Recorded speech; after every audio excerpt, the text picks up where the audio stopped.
Organic encounters sa mga dolphin ang sumalubong sa pag-uwi ng mga taga-Municipal Tourism Office ng Kasiguran, Aurora. Tila ginabayan daw sila ng di bababa sa 10 mga playful na dolphin. A sight to behold daw talaga, kaya sulit ang pagod nila sa pagpapalaw.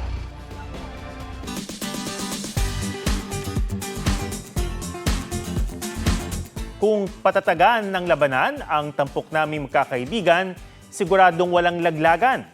Kahit pa tila kapit sa patalim ang kasunduan sa Boracay Ride na kanilang sinubukan. Suwan sa report ni Oscar Oida. Fun in the sand.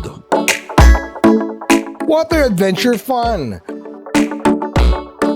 While basking under the sun, nakapag-Boracay na ba ang lahat?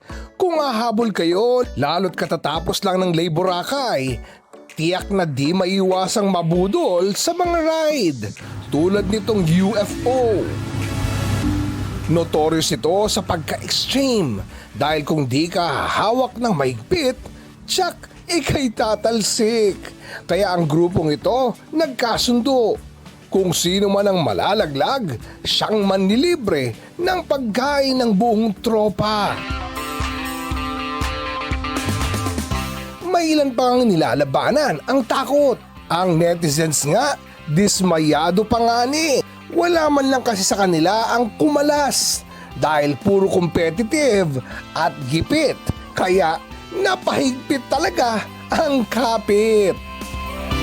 Oscar Oida, GMA News.